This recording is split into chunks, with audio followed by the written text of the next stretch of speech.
श्रीमद् राजचंद्र द्वारा रचित आत्मसिद्धि शास्त्र में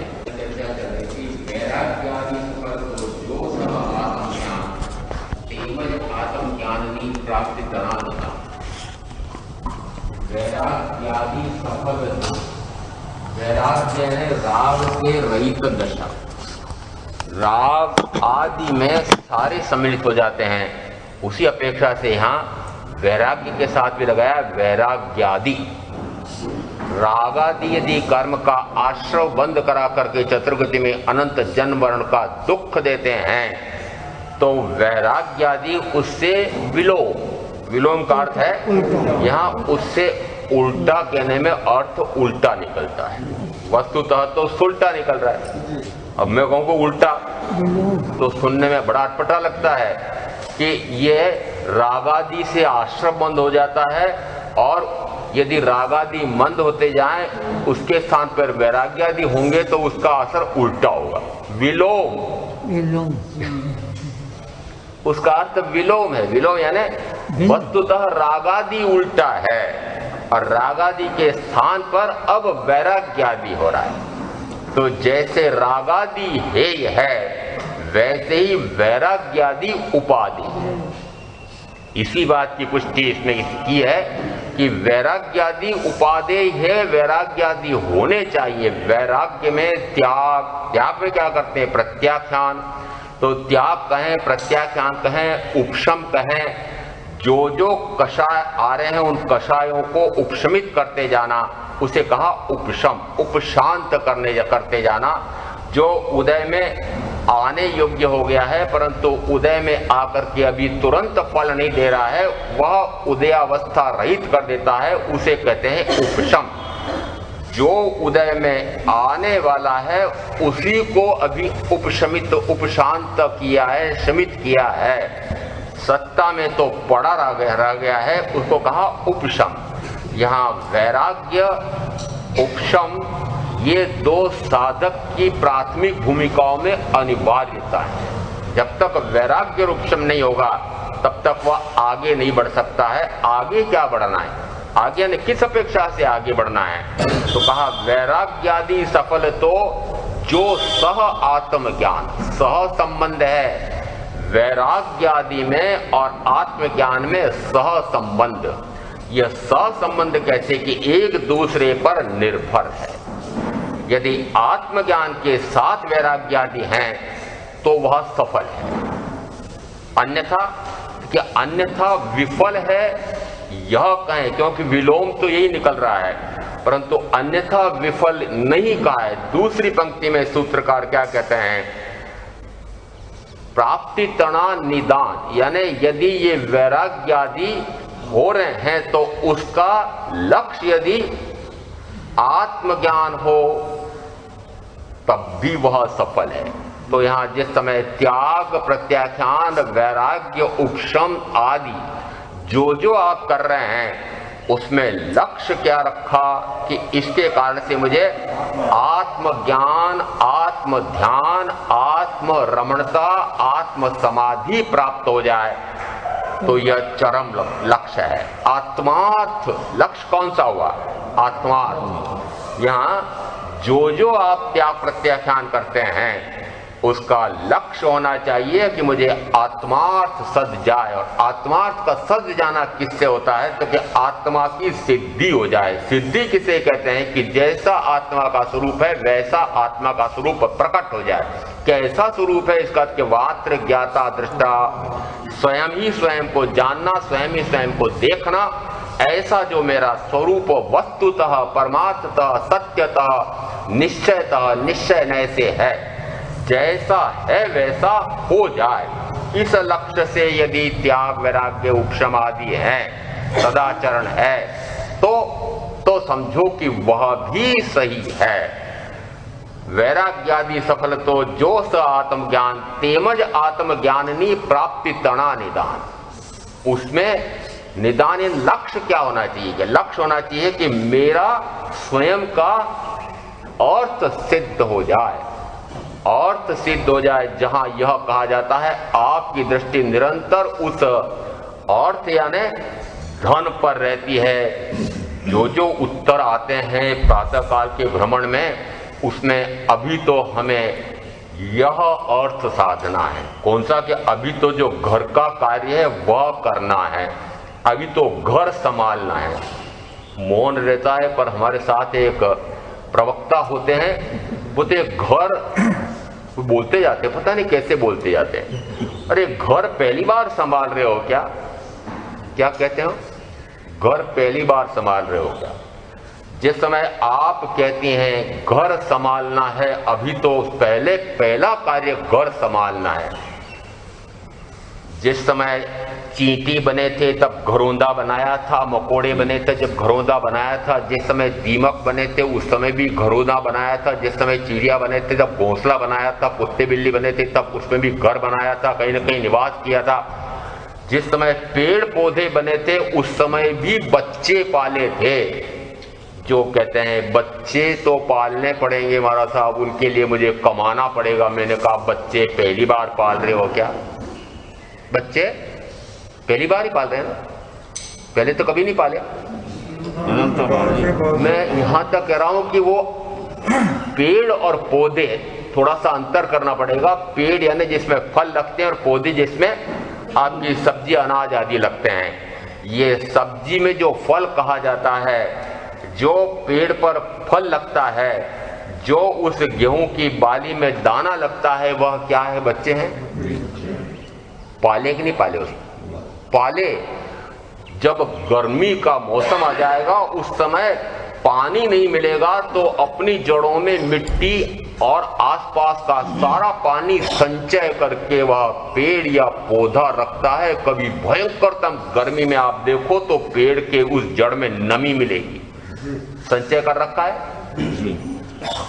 जैसा आप यदि अकाल पड़ जाए, दुष्काल पड़ जाए, मेहमान आ जाए, अचानक रोग आ जाए, अचानक न जाने क्या हो जाए, तो संचय करो, कर रहे परिग्रह इकट्ठा रखो, अचानक कुछ आ जाएगा। जब पेड़ पौधे बने थे तब भी वही किया था और अब भी वही कर रहे हो, तो अंतर क्या हुआ? यदि वही कार्य करना है तो फिर वही जाना पड़ेगा। अभ्यास किसका कर रहे हो? अभ्यास यही कर रहे हो। दूसरा उत्तर, महाराज जो थोड़ा सा देर से आते हैं, देर तक सोना पड़ता है। मैंने कहा कि सोना पड़ता है, मैं संकेत करता हूं तो हमारे वो प्रवक्ता समझ जाते हैं महाराज क्या संकेत कर रहे हैं। मैं ऊपर से नीचे तक कोठी का संकेत करता हूं। मैंने कहा क्या आलीशान कोठी बना रखी है, बढ़िया पंखे लगे हुए हैं, गुदगुदे गद्दे लगे हुए हैं, सेज सजी हुई है, उस पर वातानुकूलित यंत्र लगा हुआ है। महाराज थोड़ा सोने दो ना। क्यों जगाते हो? आज मुझे 5 मिनट एक बंदा, आप क्या बंदे कहते, एक के लिए, फिर वापस दूसरे को बुलाने के लिए फिर 5 मिनट, तीसरे को बुलाने के लिए फिर 5 मिनट, 15 मिनट उनका सामने खड़ा रहा। मैंने कहा जब तक इनके सारे सदस्य नहीं आएंगे तब तक यहां से जाना नहीं। नींद आ रही है तो मैंने कहा नींद पहले कभी निकाली थी क्या? मैं बताता हूं, मेरा बता देता हूं, आपका बताऊंगा तो उठपटा लगेगा आपको। कि जिस समय मैं सुअर बना था उस समय न जाने कितना विष्ठा, क्योंकि सारे गांव के लोग विष्ठा कर कर जाते थे, तो इतना सारा विष्ठा, हम कुछ ही लोग थे, मैं और मेरी संतान 12, मैं और मेरी संतान 12। जितना विष्ठा सारा खाया और खा करके उसी विष्ठे, उसी गली, उसी नाली के पास 10 घंटे, 8 घंटे, 9 घंटे डट करके खूब सोया।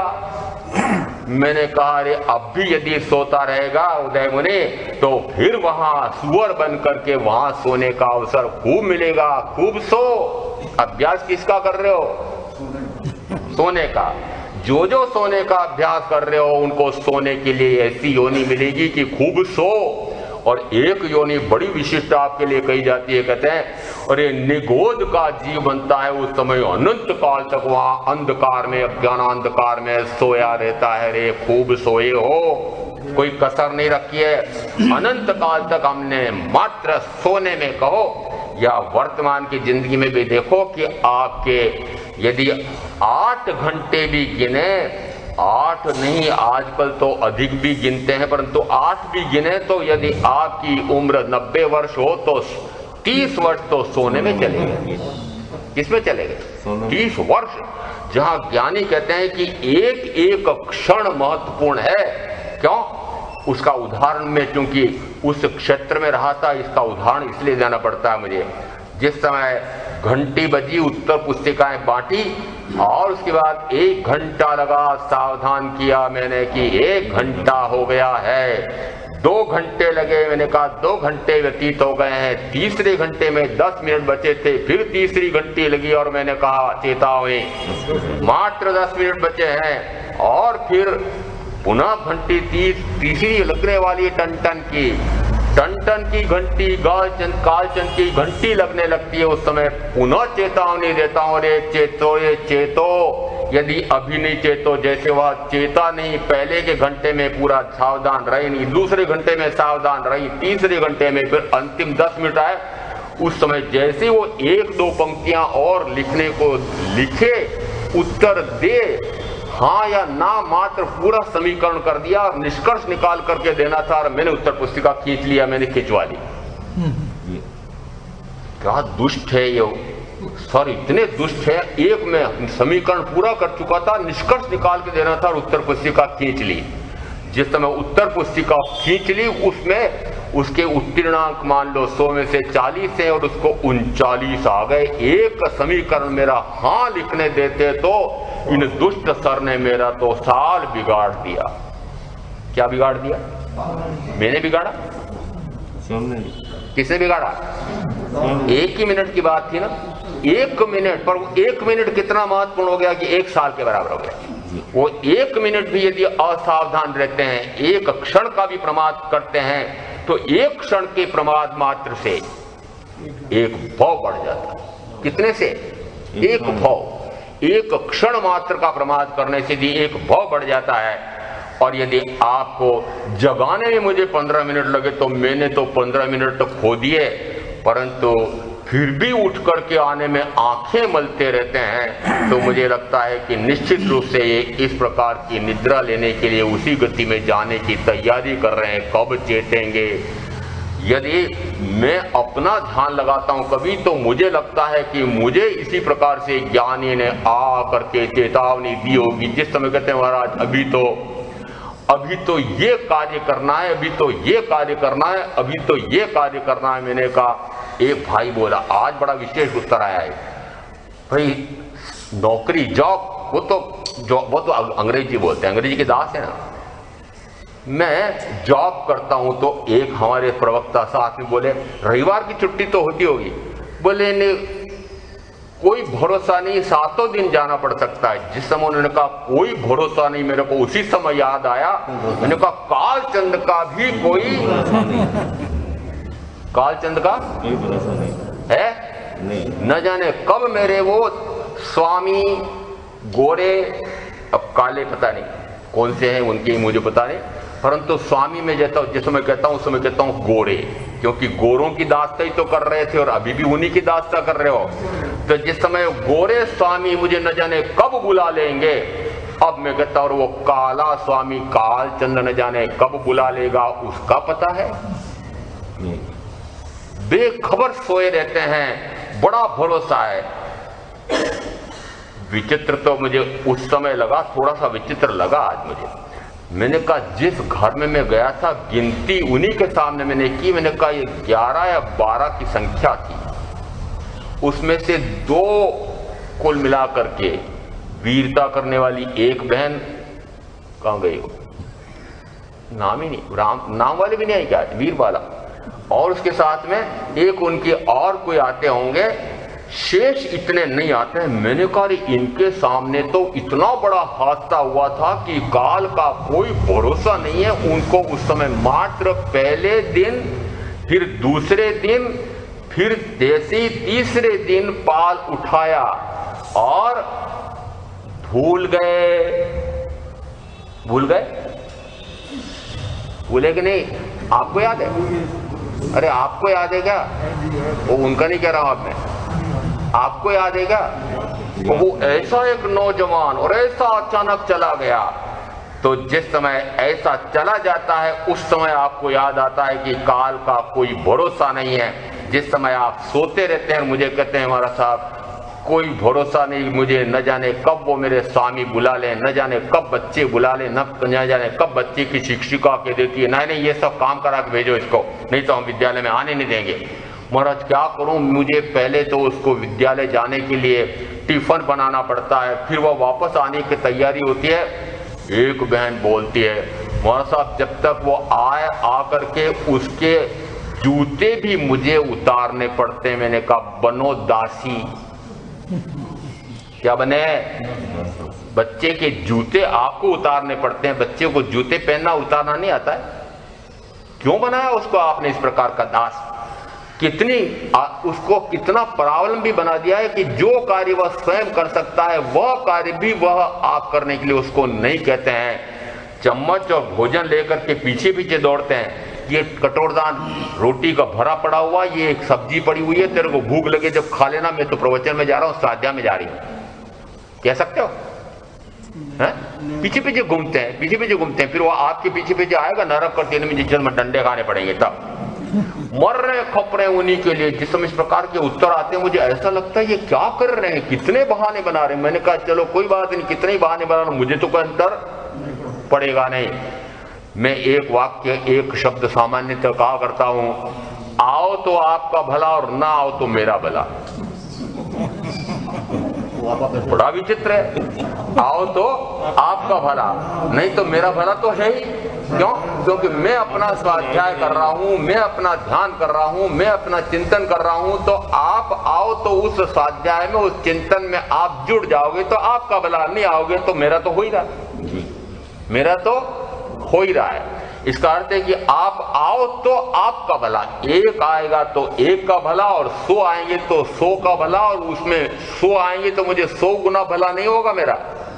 ये और स्पष्ट कर देता हूं, मेरा तो उतना ही भला है जितना मैं कर रहा हूं। ये एक आए तो एक का भला और 100 आए तो 100 का भला, इसमें महामंत्री जी को जरूर कुछ लाभ और अतिरिक्त हो सकता है। वो बता दो इनको, लो बड़े चतुर हैं यहाँ के लोग, बड़ा जानते हैं ये। इसलिए आज मुझे सत्य प्रकाश जी कहते हैं महाराज आपने प्रवक्ता बड़ा जबरदस्त साथ में लिया हुआ है प्रातः काल वाला। मैंने कहा वो स्वयं भी आते हैं, प्रवचन सुनने आते हैं, रात को 8 से 9:30 तक डट करके प्रश्न पूछते हैं। तो जो स्वयं आता है वो स्वयं संवर निर्जरा का पुरुषार्थ कर रहा है, और जो अन्य को जोड़ रहा है वह संवर निर्जरा के कार्य में जोड़ने वाले को विशिष्ट पुण्य का उपार्जन व आगामी भद्रिकता हेतु ऐसा बंद करता है कि उसको देव गुरु धर्म का अधिक अधिक अधिक सानिध्य प्राप्त होगा और शीघ्र मोक्षगामी होता है। इसलिए अधिक आए इसमें मुझे नहीं, जो अधिक आए जो प्रेरणा करते हैं उनको लाभ है। इसलिए ये मेरे साथ प्रातःकाल इतने चलते हैं। इसलिए महामंत्री जी बार बार बोलते हैं हाँ आओ भाई प्रेरणा करते हैं। हो सकता है घर घर घुमाया होगा, पर्चा घुमाया होगा, बार बार सारे पदाधिकारी मिलकर घर घर नोता देकर आए होंगे, पता नहीं ये सब किया होगा कि नहीं किया होगा, मुझे पता नहीं, मैं तो मान लेता हूँ किया होगा। क्यों? क्योंकि अरे चौमासा कराया है, किस लिए कराया है? आपने कहा चौमासा कराओ इसलिए चौमासा कराया, और आप आओ नहीं तो चौमासा क्यों कराए? एक साल खाली रख दिया इन्होंने, क्या किया? मुझे एक बार कहते हैं संघ वाले, एक किसी स्थान पर गया था, वहां साहब जब तक इन सब की इस प्रकार की तीव्र मुमुक्षता पता नहीं लगेगी नहीं चौमासा क्यों नहीं हो रहा है, क्यों नहीं कराते हो, जब ऐसी मांग इन संघ के भाई बहनों की आएगी तब चौमासा कराएंगे। हम चौमासा करा लेते हैं, परवाह नहीं करते, आपने कराया तो आप जाओ। आपने पदाधिकारियों ने चौमासा कराया, किसने कराया? संघ के एक एक भाई बहन का लक्ष्य है कि नहीं चौमासा होना चाहिए, और इसलिए इन्होंने आगे होकर के चौमासा कराया। और यदि आप नहीं आए तो फिर चौमासे का क्या लाभ? इनको कराने से लाभ क्या हुआ? इसलिए कहते हैं कि जो एक आए चाहे 100 आए उसमें मुझे अंतर नहीं पड़ता है, परंतु आप आएंगे तो आपका लाभ है और नहीं आए तो आपकी हानि है। व्याख्या प्रकृति सूत्र में कहा है साथ क्या जाता है, तो कहा जो मैंने वर्तमान में ज्ञान और दर्शन की आराधना की है। ज्ञान किसे कहते हैं? आत्मा का ज्ञान। दर्शन किसे कहते हैं? आत्मा की प्रतीति, रुचि, श्रद्धा, स्वानुभूति। जितना जितना मेरा आत्मा शुद्ध हुआ है वह शुद्ध रूप मेरा जा रहा है। मैं शुद्ध जा रहा हूं, इतना शुद्ध होकर के जा रहा हूं। तो या तो मैं शुद्धता प्रकट करके उतनी शुद्ध रूप में मैं जा रहा हूं, या जितनी मैंने अशुद्धता बढ़ा ली है, जो अशुद्धता वह जाएगी। एक उत्तरायण सूत्र में संजय राजर्षि के अध्ययन में गाथा आई हुई है, उसका हिंदी अनुवाद है, जान जगत में दुख वर्धक धन, अति भयंकर ममता बंधन, सुख कर मोक्ष प्रदायक उत्तम धर्म, धुराधर लेना मन। दो चीजें साथ में जाती है। जब छोड़ मनोरम काम भोग आत्मन मरकर तू जाएगा, तब रक्षक होगा एक धर्म, अन्य रक्षक तू न पाएगा। जब छोड़ मनोरम काम भोग, ये जितने उत्तर में प्रयत्न, वो तो कोशिश बोलती है, उर्दू शब्द है, परंतु मैं कहता हूं मैं प्रयत्न करूंगा, प्रयास करूंगा, सोचूंगा। उस समय हमारे प्रवक्ता कहते हैं, महाराज कहते हैं कोशिश करूंगा, तो फिर मैं संकेत कर देता हूं थोड़ा सा हाथ से मुंह में।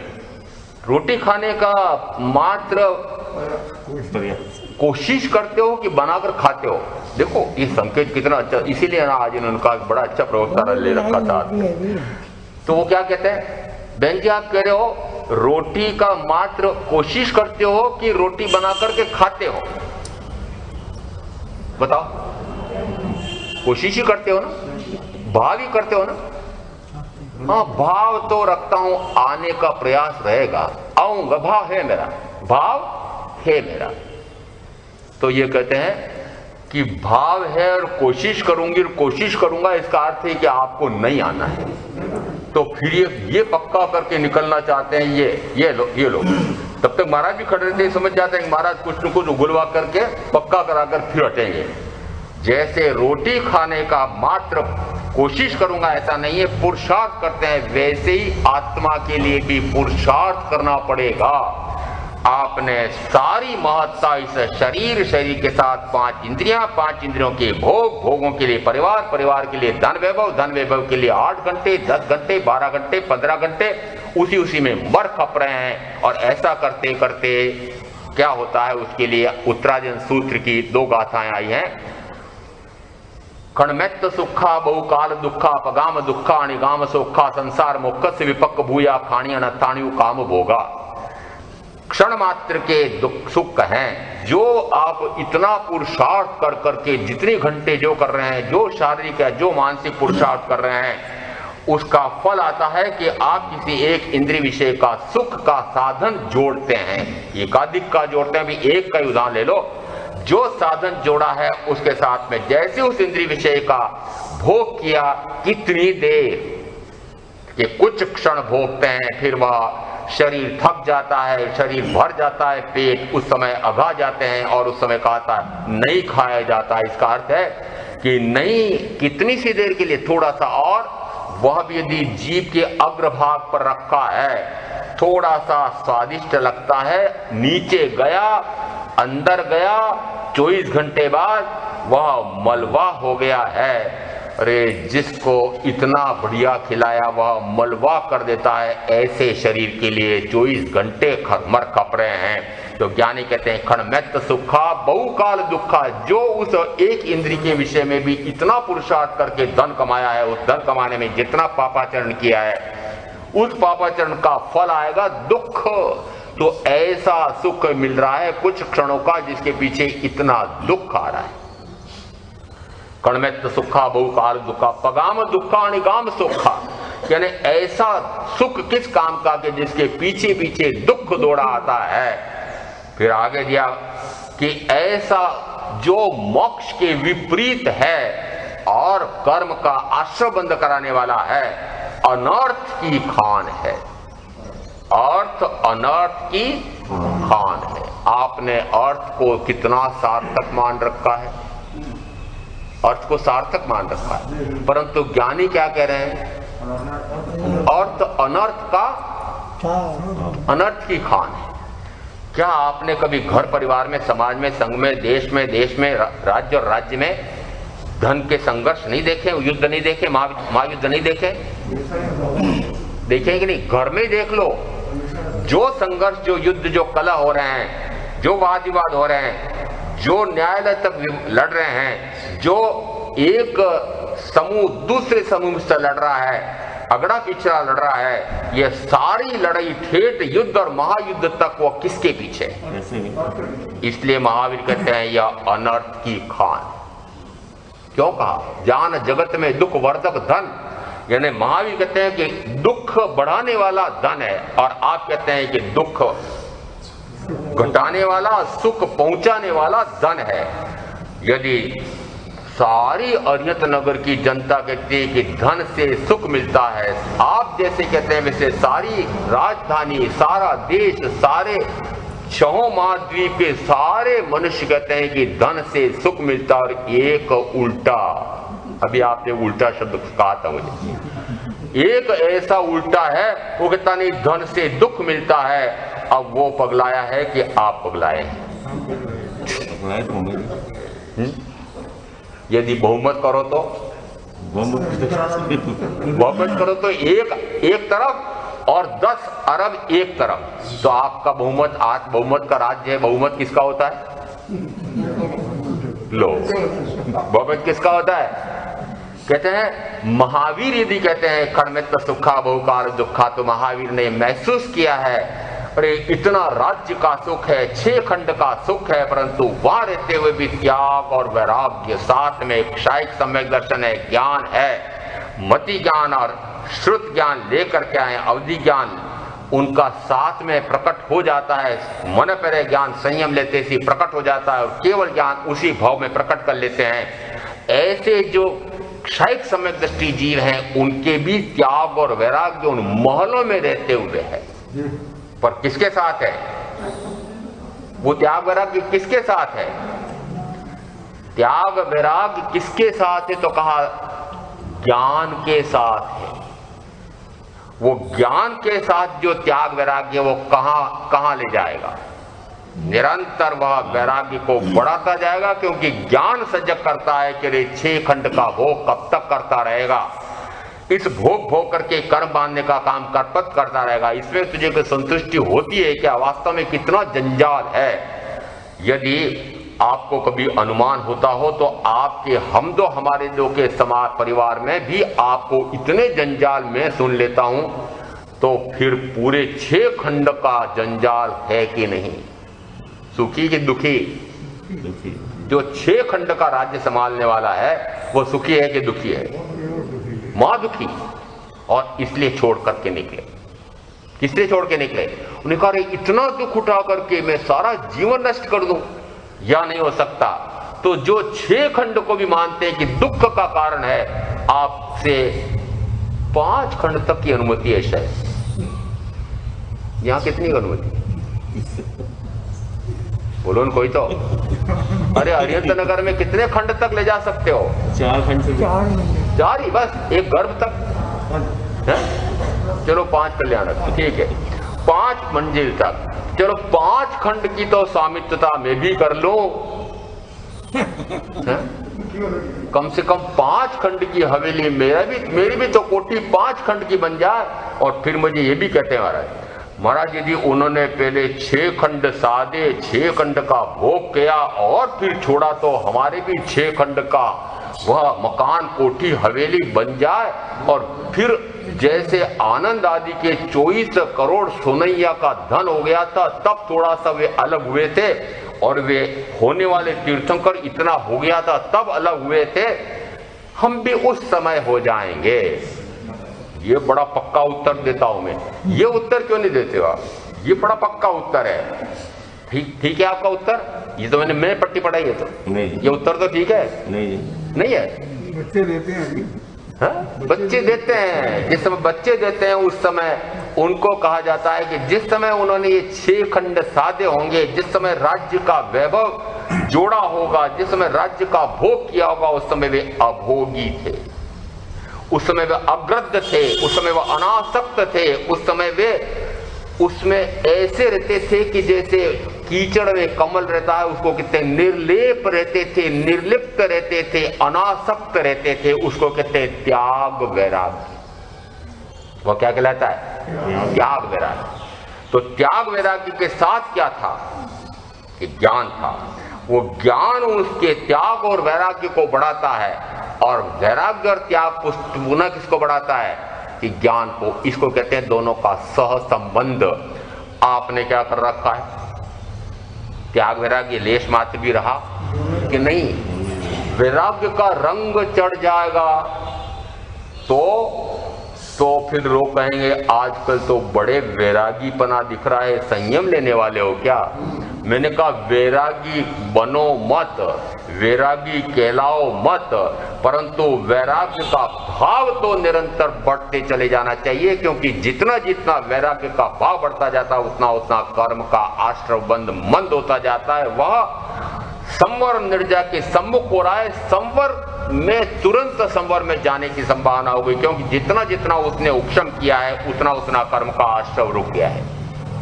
जो सत्ता में कर्म पड़ा हुआ है वो उभर करके आया है, उभर कर फल देने वाला है, वो आश्रव और बंध में ले जाने वाला है, उसने उसका शमन कर दिया। उस उपशम से क्या हुआ? संवर।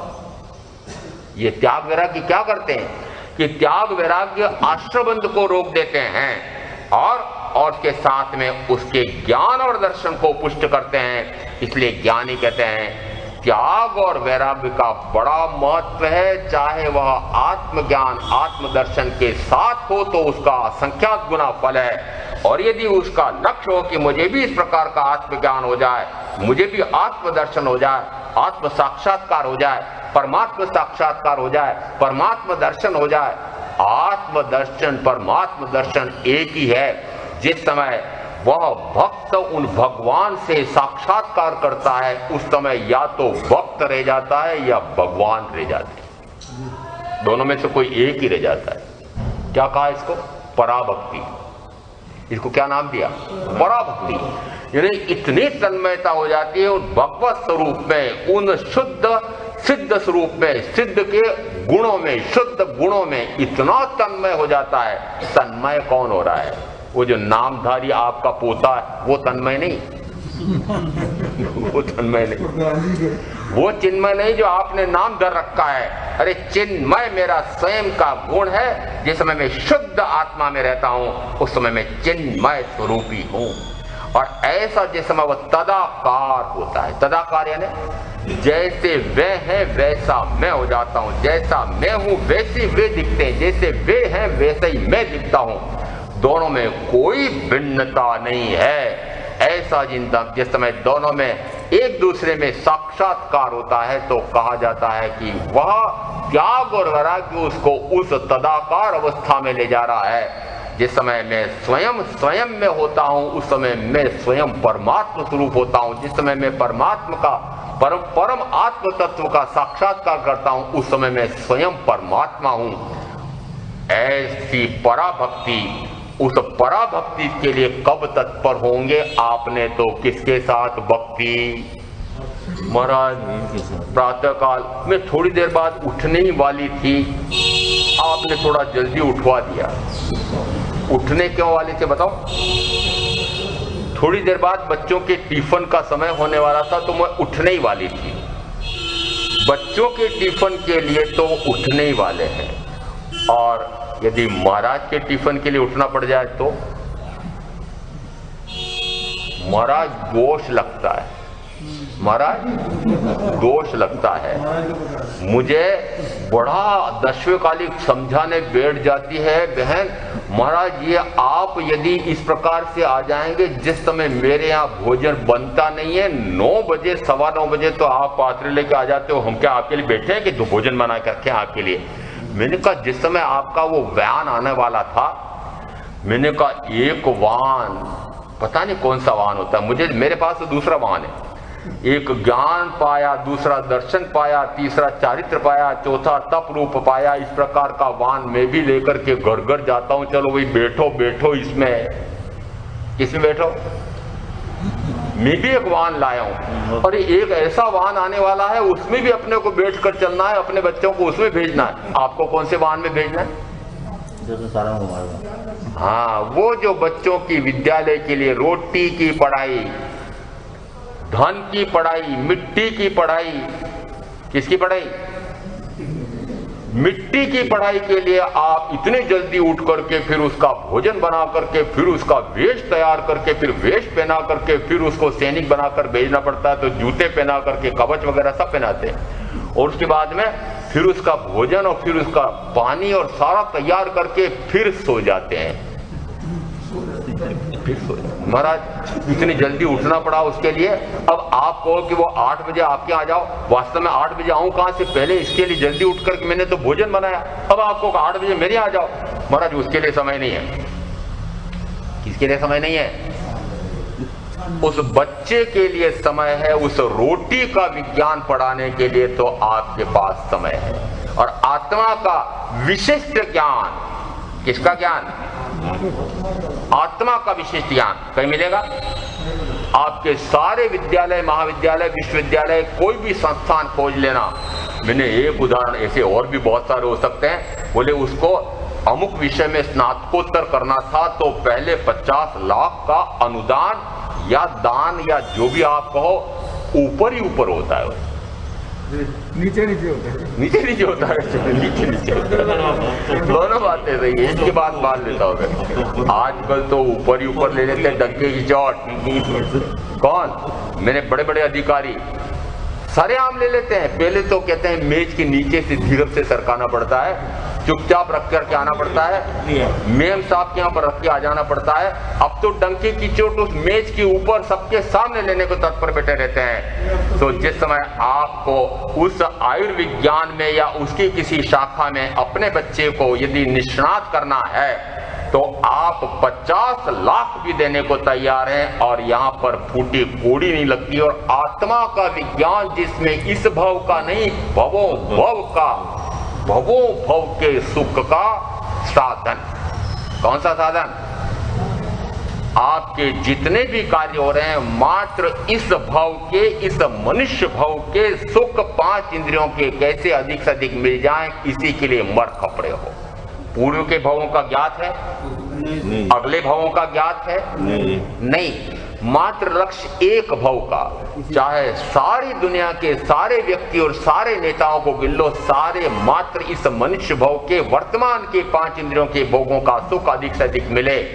और महावीर जैसे कुछ ऐसे विचित्र हैं जो कहते हैं अरे अगले भव का भी सोचो, इस भव के साथ, इस भव के साथ, इसको छोड़ करके नहीं कि अभी त्याग वैराग्य। एक हमारे यहाँ उपासक दशांग सूत्र में बड़ा विचित्र वर्णन आया हुआ है, आप भी ऐसा कहते हो, मैं मान लेता हूं क्योंकि वहां ऐसा उल्लेख आया है तो आपका भी ऐसा होता होगा।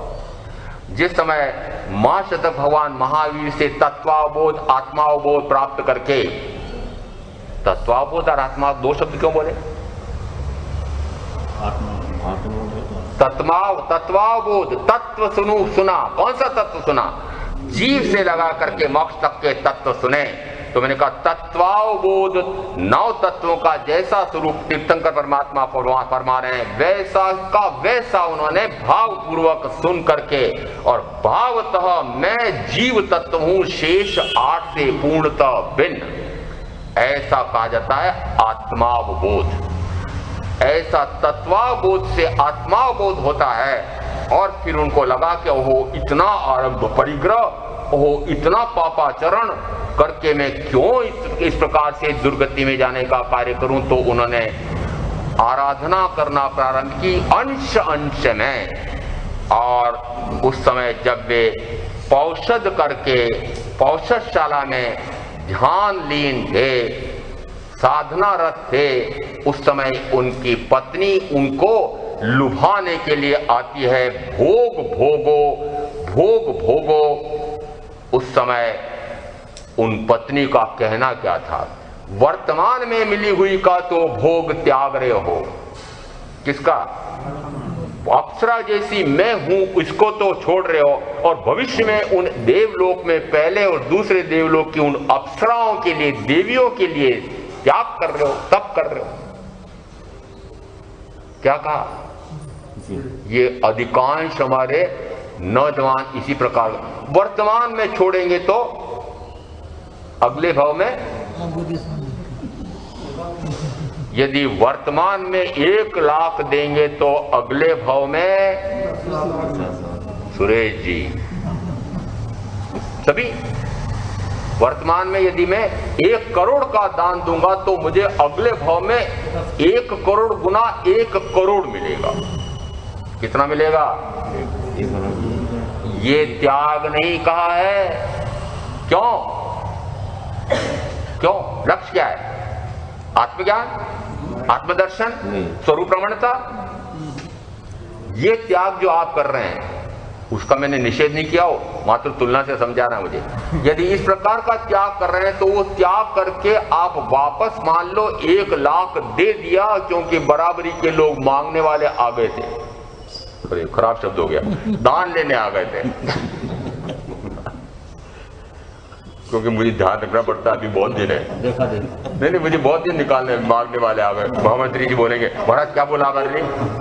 तो जिस समय ऐसे बराबर के लोग आ गए, अरे नहीं इतना चंदा तो लिखाना पड़ेगा, उस समय यदि आपने इतना दे दिया तो उससे 10 गुना कमाने के लिए दौड़ेंगे कि नहीं?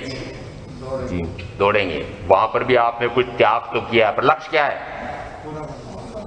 लक्ष्य क्या? 10 गुना कमाना। और जो एक कमाकर जो आपने 1 अंश दिया है उसके लिए नाम नहीं लगाया आपने, कि मेरा नाम बोला भी नहीं। लोग नाम भूल गए आप। मैंने भी तो उसी के बराबर लिखाए थे और मेरा नाम क्यों नहीं बोले? लड़ पड़ेंगे महामंत्री जी से। मैंने कहा ये त्याग है? ये त्याग है? ये राग है इसमें। और लक्ष्य क्या होना चाहिए त्याग वैराग्य का? लक्ष्य क्या होना चाहिए? कि उससे ज्ञान की वृद्धि हो। लक्ष्य जो भी आप त्याग और वैराग्य कर रहे हैं। एक बहन कल स्वाध्याय की बात पूछी, महाराज साहब हम यदि चौविहार करते हैं तो फिर चौविहार क्या सोच के चौविहार करें? मैंने कहा चलो अभी तक इतने वर्ष से चौविहार कर रहे थे, अभी तक आपने क्या लक्ष्य रखा? कि बस क्योंकि लोग कहेंगे 50 के हो गए, 55 के हो गए, 60 के हो गए, 65 70 के हो गए, महाराज थोड़ा समझाओ ना, 70 वर्ष की उम्र हो गई अभी तक रात को खाते हैं। मुझे कहते भाई बहन, मैंने कहा वो मैं इसलिए कहूं कि 75 वर्ष के हो गए इसलिए कम से कम रात्रि भोजन तो छोड़ो। ये लक्ष्य है? ये लक्ष्य नहीं है। वस्तुतः मेरी इंद्रियाशक्ति, रसाशक्ति, रसना की रसाशक्ति इतनी अधिक है कि जब देखो जब खाने के लिए पिल पड़ता हूं, न रात देखता हूं न दिन देखता हूं। और रात में जो चरता है उसके लिए पूर्व में हमने रामचरितमानस में एक शब्द पढ़ा था, उसको कहते हैं निशाचर। आज मुझे किसी ने यह भी कहा महाराज वो 10 बजे 10:30 बजे तो आते हैं, फिर थोड़ा सा विश्राम करते हैं, थोड़ा सा ठीक ठाक शरीर को करते हैं, फिर 11, 11:30, 12 बजे दिन दूसरा लगेगा। तो दिन में तो खा सकता हूं ना। दिन में तो खा सकता हूं। दिन कब बदलेगा? 12 बजे बाद दिन बदलेगा। तारीख तो तब बदलेगी ना। आपकी आज जो मान्यता है उसमें तारीख कब बदलती है? रात की 12 बजे। 12 बजे तक तो दिन है, तो 12 बजे तक तो हमको खाने दो। तो मैं कहता हूं खाओ निशाचरों, खाओ निशाचरों। मैं इस प्रकार से संयम की आराधना के लिए देश वृत्ति हो चाहे सर्ववृत्ति हो, रात्रि होने के बाद बस विश्राम करके मात्र मैं अपनी आत्म साधना में लग सकूं, इसलिए मैं रात्रि में भोजन नहीं करूं। लक्ष्य क्या है? आत्म साधना। वो जो आपने चौविहार का त्याग किया है, 3 आर का त्याग किया है, वो इसलिए किया है दिखाने के लिए, महाराज को बताने के लिए, और लोगों को प्रदर्शित करने के लिए नहीं। मेरे इतने वर्ष से चौविहार है। जिस समय ऐसा बोलते हैं, मैंने कहा क्यों बोलते हैं ऐसा? इतने वर्ष से चौविहार है। मैंने कहा क्यों बोला है? किसको दिखा रहे हो? मुझे बता रहे हो? किसको बताया? बोलते हो कि नहीं? बताओ। बोलते हैं। क्यों बोला? लक्ष्य क्या है आपका? लक्ष्य है कि मैं अपनी रचना पर विजय प्राप्त करूं। लक्ष्य है कि मेरी साधना उससे उत्कृष्ट होगी। साधना उत्कृष्ट होगी। साधना उत्कृष्ट कैसे होगी? यदि आपने 10 बजे भोजन किया, महाराज सारी पद्धति इस प्रकार की हो गई है, सारी पद्धति। मैं जम्मू में भी चौमासा करके आया हूं, वहां पर जैन बंधुओं ने, बंधु यानी सारे जैन बंधुओं ने जम्मू में इतनी प्रतिष्ठा कायम कर रखी है कि यदि उनको वस्तु कोई खरीदनी है, उनकी इतनी प्रतिष्ठा है कि जो भी वे वस्तु देंगे वो प्रामाणिक होगी, फिर उसका जो मूल्य लेंगे वह भी सम्यक होगा। अब वो प्रतीक्षा करता रहता है कि कब दुकान खुलेगी। वे तो प्रवचन सुन करके फिर दुकान खोलने वाले हैं, तब तक वो क्या करेगा, या तो आएगा ही नहीं, आएगा तो उसी समय आएगा, पहले आ गया तो प्रतीक्षा करेगा। फिर उन्होंने कहा कि हम यदि 7 बजे बंद कर देते हैं, 7:30 बजे सूर्यास्त होने पर बंद कर देते हैं, तो फिर वो सोचेंगे अरे बाद में उनकी दुकान बंद हो जाएगी। आप कर सकते हैं? आपको पूछ रहा हूं। साता विधि कहो कि पुण्य कर्म का उदय कहो। एक व्यक्ति ऐसा है कि जो पुराना उदाहरण है, 12 गांव की खेड़ करता है और मात्र थोड़ा सा अनाज उसके खड़िए में भर करके लाता है, और एक व्यक्ति एक गांव में जाकर के और खड़िए में हीरे पन्ने ले आता है। बताओ, खेड़ तो एक ने मात्र एक गांव की और दूसरे ने 12 गांव की है। कारण क्या है? आपने 12 घंटे परिश्रम किया, एक ने मात्र 1 घंटे परिश्रम किया। मुझे बस जो 1 घंटे में, 3 घंटे में, 8 घंटे में जितना मिलेगा बस मैं उसमें संतुष्ट रहूंगा, और उसके बाद मैं अपने साधना स्वाध्याय सामायिक में चली जाऊंगा। कर सकते हैं? अपने स्वयं के पुरुषार्थ पर, अपने स्वयं के पुण्य पर आपको भरोसा नहीं, भरोसा नहीं। बैठे बैठे ताकते रहते हैं, नहीं महाराज, कभी होता है 9, साढ़े 9 बजे तक भी अंतिम कोई ग्राहक आ जाए तो 1 लाख 2 लाख की कमाई दे देगा, तो बैठे रहते हैं। वो 1 लाख 2 लाख की कमाई के पीछे आपने संध्या की सामायिक, प्रतिक्रमण, ध्यान, चिंतन, मनन, तत्व चर्चा, सारे लाभ खो दिए। किसके पीछे? वो आए न भी आए। ये भी हो सकता है कि ग्राहक आए न भी आए। बहनों को महाराज क्या करें, उनके पीछे हम टंगी रहती हैं। मैंने कहा क्यों नहीं कर सकते आप कि मैं रात्रि भोजन में नहीं जाऊंगी, मैं रात्रि में भोजन नहीं बनाऊंगी, मैं सूर्यास्त के पहले यानी भोजन बना दिया है, ये कटोरदान में रखा हुआ है। ये आजकल ऐसे साधन है जिसमें आपको यदि बहुत गर्म चाहिए तो बहुत गर्म के साधन में रख दिया है, आपको बहुत ठंडा चाहिए तो बहुत ठंडे के साधन में रख दिया है, और अब मैं अपनी सामायिक स्वाध्याय ध्यान में जा रही हूं। बताओ क्या होगा?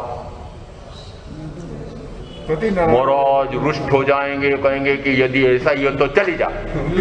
जिस समय वो कहे कि चली जा तो चलो लिखो आज्ञा पत्र, पसीना छूट जाएगा, पसीना छूट जाएगा कि बस मैं ऐसा ही करूंगी, मैं ऐसा ही करूंगा, मैं इतना ही कमाऊंगा, मैं इतना ही काम करूंगी, मैं इतना ही कमाऊंगा, मैं इतना ही काम करूंगी। क्यों? क्योंकि मुझे अगले की भी तैयारी करना है। किसकी? इस भाव के साथ, इस भाव को भी मुझे सुधारना है, इस भाव में भी मुझे आनंद का अनुभव करना है, आत्मानंद में लीन होकर के स्वयं के सुख का अनुभव करना है। ये मात्र मैं ऐसे सुखों के लिए दिन रात नहीं मरूंगा, खपूंगा नहीं। अनित्य कामे परिवयन्ते अहो ये रातों परितप्तमाने अन्नपमत्ते धर्मे समाने पपोत्ति मुच्चुम पुरुषे जरम च। दूसरी पंक्ति वो खंडमित्र सुखा के बाद उत्तराधन में आई है, अन्नपमत्ते धर्मे समाने। पहले आया है अनित्य कामे परिवयन्ते, निरंतर वह अनियत काम में परिवृत्त रहता है। अनियत का अर्थ होता है आपके सबके काम नियत हैं। ये जिस समय मेरे साथ चलते हैं, बोले वो साथ का साथ बोलते हैं, जब वो काम बताते हैं ना भाई बहन, वो क्या बोलते हैं दीपक जी, इन काम का कभी बहन जी अंत आएगा क्या? भाई साहब क्या इन आपके जो काम बता रहे उसका कभी अंत आएगा क्या? मैंने कहा इन दीपक जी को निश्चित रूप से बिठाना पड़ेगा मेरे साथ, इतना पक्का तो वे हो गए। तो जिस समय बोलते हैं कि इन सारे कामों का कभी अंत आएगा, अब मैं पूछ रहा हूं आपसे कि जो काम आपने आवश्यक मान रखे हैं वे कभी पूरे होंगे? होंगे? नहीं। कहते हैं रावण के भी सारी इच्छाएं, सारे कार्य पूरे नहीं होते, आपके कहां से होंगे? तो कहते हैं काम कभी पूरे होंगे नहीं, इसलिए मैं स्वयं तय कर लूं कि बस मैं इतना ही कार्य करूंगा, उसी में संतुष्ट रहूंगा, उसी में सारे परिवार संतुष्ट रहेंगे। यदि उनको असंतुष्टि हो, 18 वर्ष के हो गए हो, कान पकड़ के बाहर निकाल दूंगा, ए बेटा अब मेरा तुम्हारे प्रति कोई दायित्व नहीं है। मैंने कह दिया था, मैंने कहा समझ लेना 18 वर्ष तक मेरा कानून में तुम्हारे को पालने पोसने का, पढ़ाने लिखाने का दायित्व कानून के अनुसार है। उसके बाद में कान पकड़ के घर से बाहर निकाल दूंगा। तुमको ठीक से पढ़ना लिखना हो तो पढ़ना लिखना, नहीं तो तुम जानो तुम्हारा काम जाने। बताओ भाई लोग, कह सकते हो? ऐसे ही है। उनको आप परावलंबी बना रहे हैं, दास बन रहे हैं, दासी बन रहे हैं, और इसी कारण से आप पिल रहे हैं निरंतर घानी के बेल जैसे। क्यों नहीं इस प्रकार से करते हो कि वे भी आपके कार्य में हाथ बटाएं? इतना उनको खेलने कूदने के लिए, टीवी देखने के लिए सारा समय देते हैं, उसके लिए छूट भी दे रखी है। परंतु जैसे उनको कहते हैं, पहली बात तो कहने में डर लगता है। एक भाई बोले, मोहरा साहब आजकल जमाना नहीं है, जैसे संकेत किया भाई उनको भी बुलाओ। मोहरा साहब क्या बुलाएं? 34 साल का लड़का है, 30 साल की बहू है, वो हमारे कहने में रहते हैं क्या? मैंने कहा कहने में इसलिए नहीं रहते हैं कि बचपन में गर्भ में आपने उनको कहना मानना सिखाया। कहां से? गर्भ से। शिक्षा दी ही नहीं, और इस कारण से इस प्रकार की स्थितियां बन रही है। यहाँ सूत्र क्या कह रहा है? अन्यत्र कामे परिवयन्ते, निरंतर परिवृत्त रहते हैं, रात दिन दुखी रहते हैं, तनावग्रस्त रहते हैं, पीड़ित। अन्यत्र कामे परिवयन्ते, अहो ये रातों परितप्त माने, रात दिन परिताप पाते हैं, परितप्त रहते हैं, दुखी रहते हैं, क्लेशित रहते हैं, पीड़ित रहते हैं, हाय हाय करते हैं और तनावग्रस्त रहते हैं। ये तो आपका शब्द अंत में बोला, उसके पहले इतने शब्द हैं। अंतिम पंक्ति में क्या कहा? अन्नपमत्ते धन में समाने पप्पोति मुच्चुम पुरुषे जरम च। अन्नपमत्ते, अन्य अन्य के लिए कमाने के लिए, अन्य अन्य के लिए कमाने के लिए, कमाते कमाते फिर वह आयु बढ़ते बढ़ते बुढ़ापा आ जाता है और मर जाता है। क्या इसके लिए जन्म लिया मनुष्य भाव का? इसलिए महावीर वाणी सुन सके स्कूल में आए हैं? क्या इस प्रकार से करते करते न जाने कब मर जाएं, इसके लिए मनुष्य भाव है?